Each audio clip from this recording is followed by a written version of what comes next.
Bab 1570. Binatang roh. Peli Wu berkata, menyentuh telur binatang buas di sampingnya. Benda ini tidak bisa disimpan di tas penyimpanan, jadi Peli Wu sudah lama menyembunyikan telur makhluk halus itu di dekat gua.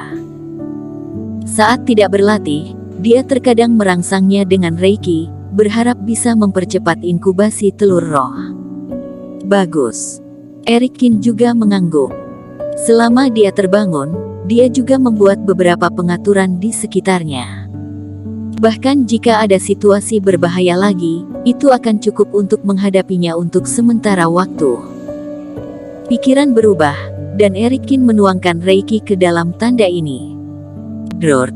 Tiba-tiba, suara lembut terdengar di pergelangan tangan Eric Kin.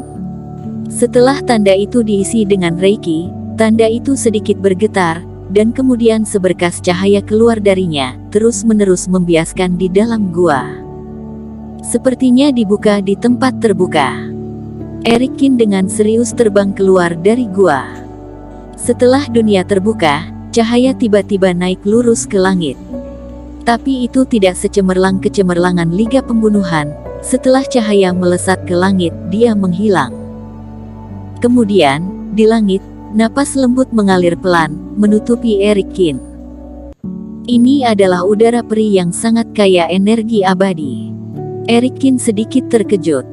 Napas ini memasuki tubuhnya. Di atas dahinya, cahaya bintang yang kelelahan mulai meningkat dengan cepat.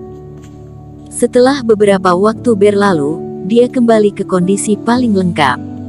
Dan sepertinya energi abadi yang jatuh di langit tidak ada tanda-tanda akan berakhir.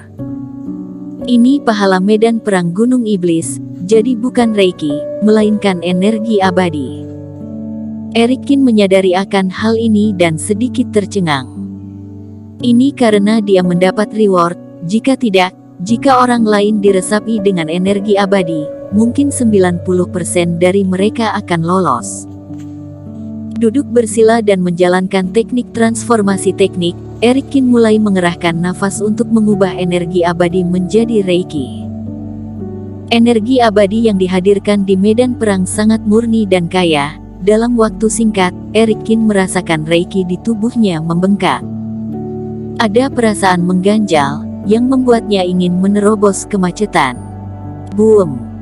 Eric Kin langsung menerobos ranah, dan basis kultivasinya naik dari fase distraksi ke peringkat 8 secara langsung. Segera, di langit, sejumlah besar awan gelap berkumpul dengan liar, guntur dan kilat menyambar, dan kekuatan yang kuat muncul. Boom! Guntur berjatuhan dan berusaha menghancurkan Eric Kin hingga berkeping-keping. Menghadapi hukuman langit yang ganas ini, Eric Kin sangat tenang. Setelah menguasai guntur dan kilat, tidak ada bahaya baginya pada tingkat hukuman langit ini. Dia melayang, meninju guntur, dan menghancurkan guntur, diikuti oleh yang kedua dan ketiga. Setelah 8 badai berlalu, Eric Kin hanya merasa segar secara fisik dan mental, dan kekuatannya menjadi lebih kuat lagi. Sayangnya guntur hukuman langit tidak bisa digunakan, hanya bisa dipatahkan. Sia-sia saja. Jatuh ke tanah, Eric Kin menggelengkan kepalanya dengan sedikit penyesalan terbesit di kedua matanya. Sebelumnya, dengan sengaja menancapkan kultivasi di puncak alam puncak tertentu untuk menggunakan hukuman langit guntur sebagai sarana serangan saat menerobos, tetapi kali ini tidak ada orang di sekitar dan semuanya sia-sia.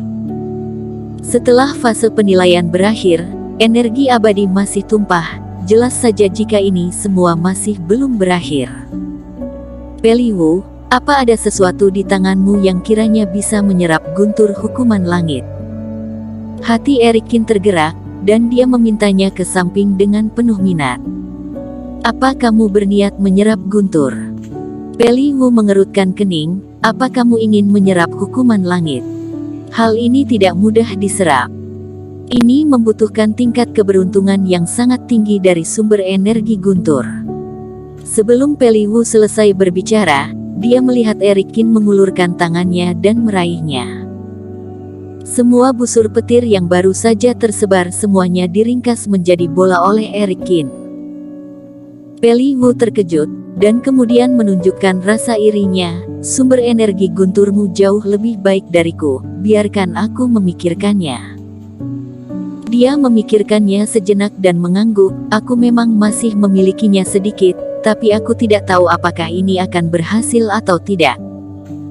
Dengan itu, Peli Wu membuka ruang penyimpanan dan mengeluarkan selusin manik-manik roh seukuran telur.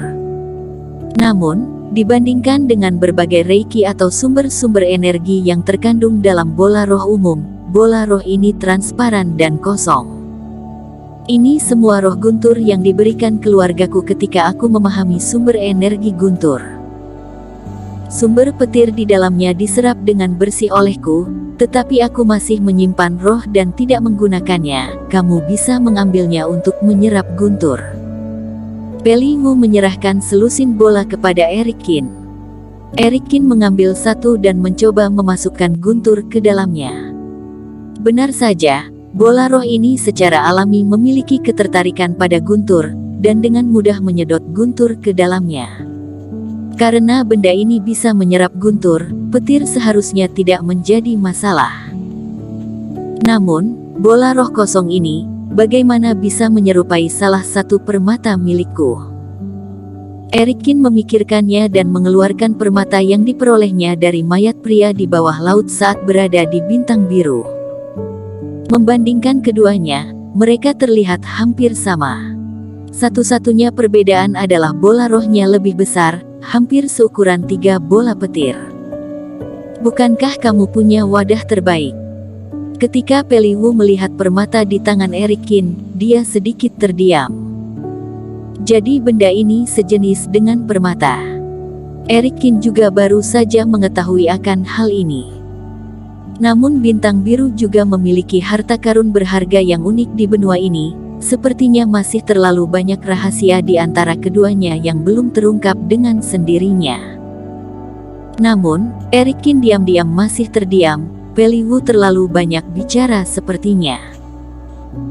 Dia bekerja sangat keras di awal, tetapi hanya mendapatkan mutiara reiki angin. Tetapi gadis itu hanya menyadari asal-usul guntur sumber energi guntur, dan keluarga memberikan lebih dari selusin permata. Seolah tidak butuh uang, dan hanya mengambilnya dengan sembarangan. Peli Wu ini sangat berpengetahuan dan memahami semua jenis rahasia di daratan. Sumber daya ini juga tidak masuk akal. Berapa tingkat keluarganya? Secercah rasa ingin tahu berlalu. Namun, Erikin tidak banyak berpikir, melainkan terus membenamkan diri dalam menyerap energi abadi. Energi abadi yang dihadiahi Liga Pembunuhan tidak ada habisnya. Erikin segera memasuki fase penilaian lagi. Setelah menggunakan keduanya untuk mengumpulkan semua yang ada di depannya, dia juga berhasil menembus fase distraksi tahap ke-9. Dan energi abadi juga berangsur-angsur terkumpul setelah Erikin mencapai puncak fase distraksi. Itu hanya hadiah dari Liga Pembunuhan, dan ada begitu banyak energi abadi yang tersedia. Erikin menarik napas dalam-dalam, berpikir jika dia akan langsung masuk ke fase transendensi kali ini. Tetapi jika tidak ada energi abadi yang diserap oleh bintang-bintang di tengah alis, khawatirnya ini benar-benar akan mungkin terjadi. Tapi untuk menembus fase transendensi, Erikin tidak memiliki banyak dorongan untuk saat ini, jadi dia membiarkannya mengalir. Erikin membuat beberapa terobosan di sini, dan setelah 2 jam penuh, langit berubah dari redup menjadi terang kembali. Klik. Dan begitu Erikin kembali ke gua, dia mendengar suara nyaring seperti sesuatu yang pecah. Kemudian dia melihat Peli Wu dengan tatapan kesal, dengan kulit telur yang retak di depannya. Telur roh retak, apa tidak ada binatang roh? Erikin berjalan dengan langkah penuh rasa ingin tahu, tetapi ternyata di dalamnya kosong. Sialan, telur mati ini. Peli Wu berkata tanpa daya, ketika aku dirangsang dengan reiki, aku merasa tidak ada respons di dalam. Aku baru saja membuka cangkang telur dengan kejam dan menemukan jika anak binatang buas di dalam tidak menetas sama sekali, dan aku tidak tahu kapan itu sudah mati. Bersambung.